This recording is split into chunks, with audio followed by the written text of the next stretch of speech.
Des parents laissent leur enfant de 3 ans seul avec la baby-sitter. Quelques heures plus tard, elle se bat pour sa vie aux urgences.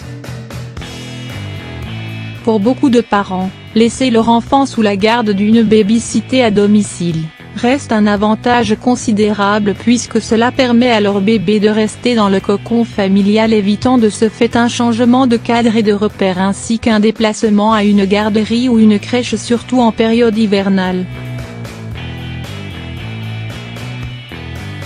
Bien que certains parents procèdent à des vérifications minutieuses relatives à l'expérience et aux antécédents de leur baby-sitter afin de s'assurer qu'ils ont fait le bon choix, il n'en reste pas moins que le risque de voir leur enfant en danger persiste.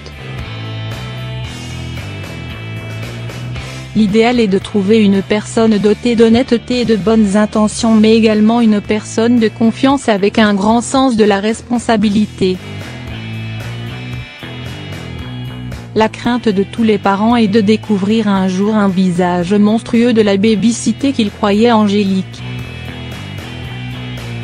Malheureusement, il arrive souvent que des accidents parfois tragiques de babysitting se produisent, à la consternation et à la stupeur des parents, leur infligeant une souffrance incommensurable mais également un sentiment de culpabilité d'avoir laissé leur enfant entre les mains d'une étrangère, en croyant bien faire. Voici l'histoire d'une fillette de 3 ans victime de l'atrocité perpétrée par sa baby-sitter. Les parents de Hannah Oesch ont quitté leur domicile à 7 h du matin en confiant leur enfant de 3 ans à une baby-sitter, nommée Lindsay Partin. Quelques heures plus tard, après un appel d'urgence, Hannah a été retrouvée inconsciente à son domicile par la police et montrait de graves difficultés à respirer. L'appel aux autorités a été émis par la baby-sitter elle-même qui avait prétendu que le malaise de la fillette était dû au fait qu'elle soit tombée la veille en se cognant la tête. Hannah a été emmenée à l'hôpital Fort Hamilton, puis à l'hôpital pour enfants de Cincinnati dans un état critique.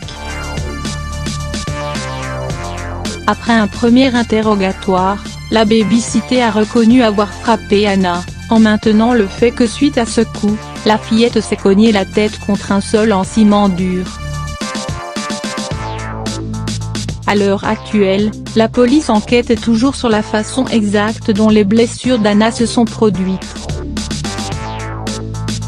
Effondré, Jason Oesch, le père de la fillette affirme, les larmes aux yeux, que sa fillette ne survivrait probablement pas à ses blessures.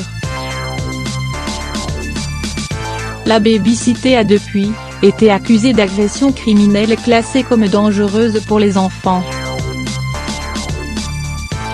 Le shérif du comté de Buckley, Richard John, a déclaré: la vie de cette petite fille ne tient qu'à un fil.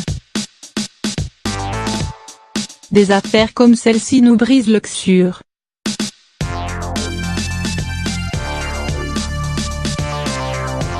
Je ne comprends pas pourquoi ni comment quelqu'un peut faire du mal à un enfant. Vérifiez les antécédents de vos baby-sitters, renseignez-vous auprès de vos voisins, vos amis et de vos proches avant de laisser quelqu'un surveiller vos enfants, sachez avec qui vous les laissez. Une page Facebook GoFundMe a été créée par le père d'Hannah pour collecter des fonds et bénéficier ainsi du meilleur soutien possible. Malheureusement, la baby-sitter Lindsay Partin a infligé à Hannah des dommages tels que la fillette est déclarée en état de mort cérébrale. Lorsque la petite fille est arrivée à l'hôpital, les médecins ont été forcés d'enlever des parties de son cuir chevelu pour soulager son sédème cérébral. Toutefois, leurs efforts semblent avoir été vains. Ses parents disent qu'ils se préparent à faire leurs derniers adieux et à éteindre bientôt son appareil de survie. Il ne serait pas exagéré d'affirmer que des cas similaires sont fréquents et susceptibles de se reproduire.